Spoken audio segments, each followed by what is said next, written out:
राजपूतों का ये महासमागम आप देख सकते हैं, दूर दूर तक जहां तक नजरें जा रही हैं, छतराड़ियां हैं और राजपूत हैं, बुजुर्ग हैं, युवा हैं, पूरे देश से यूं तो आए हुए हैं, लेकिन राजस्थान के कोने कोने से राजपूत यहाँ पर भवानी निकेतन में जुटे हुए हैं। राजपूतों का ये प्रदर्शन ये दिखाता है समाज के अंदर की एक बेचैनी को, पहचान को लेकर। जिस तरह से जब ये राजपूताना स्टेट आजाद हुआ 1956 के पहले चुनाव में 160 विधानसभा सीटों में से 54 अकेले राजपूतों के हिस्से आई थी। उसके बाद जिस तरह से सिमटते सिमटते 21 तक आ गए हैं, इस बेचैनी को कहीं न कहीं ये दिखाता है। जिस तरह से बड़ी संख्या में कोने कोने से राजस्थान के लोग आए हुए हैं, राजपूत के समाज के जाजम पर सभी दल के नेता एक साथ आपको दिखाई दे सकते हैं। देख सकते हैं वहां बीजेपी की सांसद हैं दिया कुमारी, इसके अलावा बीजेपी के प्रदेश अध्यक्ष सतीश पूनिया भी बैठे हुए हैं। इस तरह से आप राजस्थान सरकार के मंत्री हैं प्रताप सिंह खाचरियावास, भंवर सिंह भाटी, धर्मेंद्र राठौड़ हैं, राजेंद्र राठौड़ हैं बीजेपी के नेता, मंच पर भाषण दे रहे हैं केंद्रीय मंत्री गजेंद्र सिंह शेखावत। तो इस तरह से जो मंच सजा है, जाति का जो जाजम सजा है, उस पर सभी लोग आकर बैठे हुए हैं। ये श्री क्षत्रिय युवक संघ का हीरक जयंती है, डायमंड जुबली है, जिसकी स्थापना तन सिंह जी ने की थी। तन सिंह जी ने समाज को सुधारने के लिए राजपूतों में, क्षत्रिय युवकों में एक पहल की थी, और समाज सुधार की पहल जो है उसका अलग पूरे राजस्थान में जग रहा है।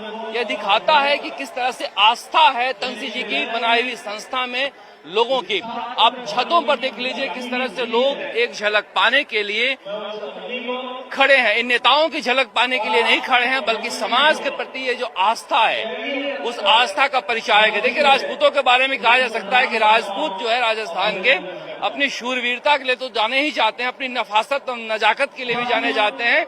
आप दूर से पहचान सकते हैं, अगर 10 युवक आ रहे हैं तो उसमें राजपूत कौन है। हालांकि अपवाद होते हैं, लेकिन उसके बावजूद जिस तरह से इन्होंने अपने संस्कारों को संजो कर रखा है, निश्चित रूप से कहा जा सकता है कि यह समाज अपनी पहचान के लिए जिस तरह से एक छटपटा रहा है, इतने सालों तक राजपूताना राज किया है राजस्थान पर, और अब जिस तरह से कभी आरक्षण को लेकर, कभी छोटे छोटे मुद्दों को लेकर, कभी तो गैंगस्टर आनंद पाल सिंह के मुद्दे को लेकर भी ये समाज जब सड़क पर उतर जाता है, चतुर सिंह जैसे अपराधी के मुद्दे पर भी ये समाज सड़क पर उतर जाता है, तो समझना चाहिए कि ये समाज के अंदर एक बेचैनी है, समाज खोज रहा है अपनी नई पहचान के लिए।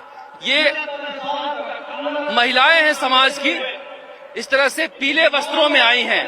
पीले वस्त्रों में अब जो महिलाएं आई हैं, ये समाज का एक संस्कार है। आप जब भी किसी राजपूत के घर जाएं, क्षत्रिय के घर जाएं, तो वहां पर जो आप महिलाओं के वेशभूषा देखेंगे और घूंघट देखेंगे, आपको पता चल जाता है कि हम किसी राजपूत के घर आए हैं, चाहे वो किसी भी उम्र के हो। संस्कार इस जाति में, इस समाज में बचपन से दिया जाता है। ये केसरिया बाना पहन के आए हुए हैं सारे युवक। आप इन युवकों को देख लीजिए, सारे के सारे युवक केसरिया बाना पहनकर आए हैं।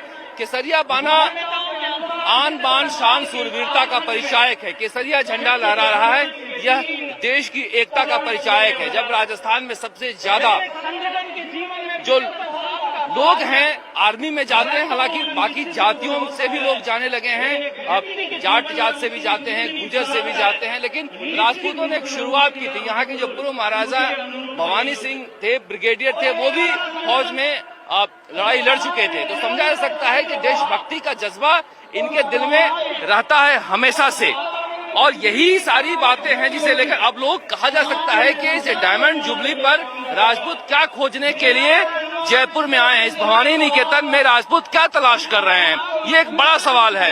ये जो लोग आए हैं, क्या नेताओं की भाषण सुनने के लिए आए हैं? नेता तो भाषण देते रह रहे हैं और नेताओं के भाषण राजपूत समाज के लोग सुनते रहे हैं, फिर ये क्यों आए हैं?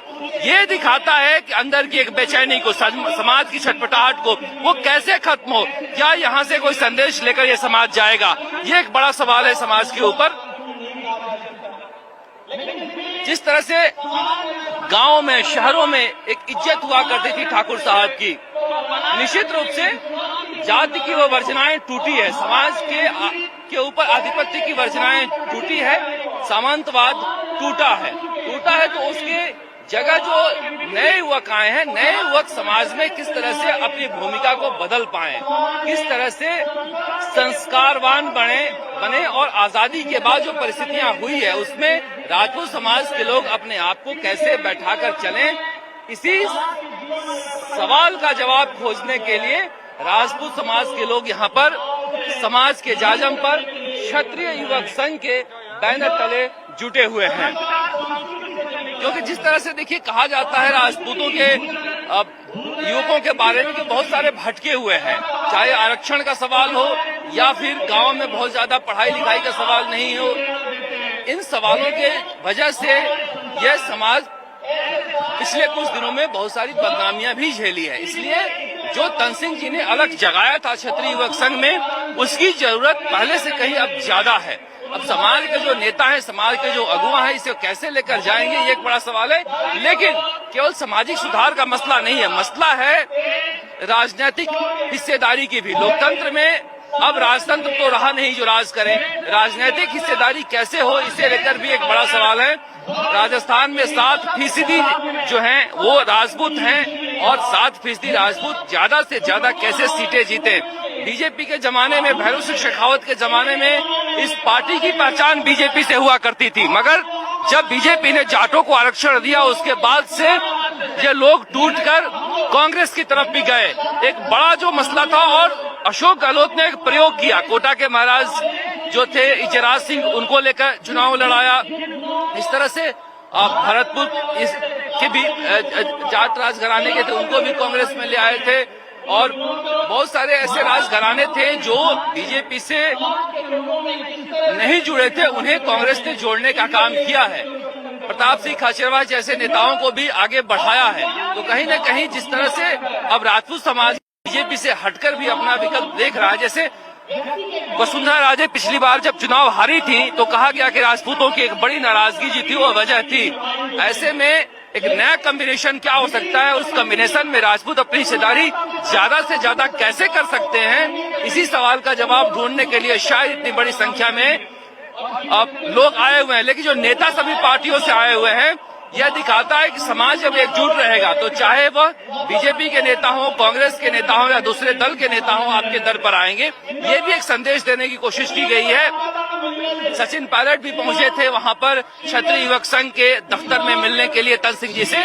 तो कहा जा सकता है कि राजपूत अपनी एकता के जरिए, संगठन के जरिए न केवल राजनीतिक, न केवल सामाजिक, न केवल आर्थिक, बल्कि एक पहचान के लिए जो लालायित है उसे खोजने की कोशिश कर रहे हैं। और सुनते हैं क्या कह रहे हैं केंद्रीय मंत्री गजेंद्र सिंह शेखावत।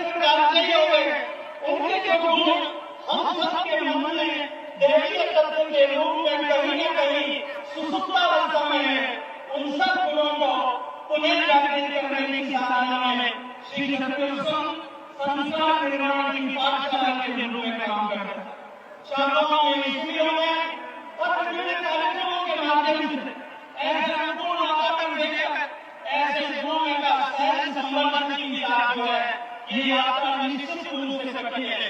लेकिन परम पूजनीय तनसिंह जी का दिया हुआ विचार और परम पूजनीय तनसिंह जी का दिया हुआ ये मार्ग जो संसार में परम प्रणाली का मार्ग है, ये निरंतर एक नई ऊर्जा के साथ है समाज में चेतना के व्याप को जागरण के लिए काम कर रहा है।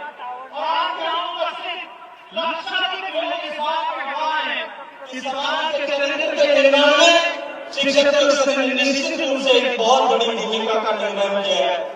इधर राजनीतिक मंच नहीं है, लेकिन कहीं न कहीं कुछ न कुछ राजनीतिक बातें होनी थी। जब कुछ राजनीति की बातें लोग कर रहे थे तब मेरे मन में एक विचार है कि राजनीति की बात और आपको किस स्थिति की राजनीति की बात की जानी चाहिए, इस मंच से नहीं की जानी चाहिए। लेकिन अंततः मेरे मन में और मेरे हृदय में अवस्थित क्षत्रिय संघ का स्वयंसेवकपन जागृत हुआ, वो जीता और एक राजनीतिक सोच जो है वो हारी। और मैं आज गर्व के साथ कह सकता हूँ कि इस संगठन के कार्यक्रम में बिना किसी राजनीति के भेदभाव के हम केवल और केवल संगठन के लिए, केवल और केवल क्षत्रिय जाति के कल्याण के लिए और क्षत्रिय जाति के कल्याण में जो तनसिंह जी ने संदेश दिया, जो दर्शन दिया, कि विश्व के कल्याण के लिए क्षत्रिय का उत्थान, उसके लिए काम करते हुए आगे बढ़े। इस लक्ष्य के साथ में कि जो लोग काल नहीं हुए, जो लोग अमर हुए, जो चरित्र जिनका मैंने अभी जिक्र किया, ऐसे अनेक चरित्रों का वर्णन किया जा सकता है। वो चरित्र ये प्रताप का वतन खुला है आजादी के नारों पे, जहां कूद पड़ी थी हजारों पद्मिनियां अंगारों पे। ये है राजस्थान का राजपूताना, और इसी राजपूताने को प्रदर्शित करने के लिए इतनी बड़ी संख्या में यहाँ पर राजपूत समाज के लोग आए हैं, जो कुछ सुनकर जा रहे हैं, जो कुछ समझ के जा रहे हैं। क्या वह बदलाव ला पाएंगे, ये एक बड़ा सवाल है। क्योंकि अगर डायमंड जुबली मनाई जा रही है, क्षत्रिय युवक संघ की स्थापना की, तो राजपूत यहाँ से निकले तो डायमंड की तरह, हीरे की तरह निखरा हुआ भी दिखाई देना चाहिए, जहाँ पर उनकी स्वीकार्यता हर जाति में हो, हर समाज में हो, हर राजनीतिक दल में हो। ऐसा संस्कार सीख कर जाना चाहिए, और यही तंसी जी का सपना था। कैमरा मैन शर्मा के साथ शरद कुमार, जयपुर, राजस्थान तक।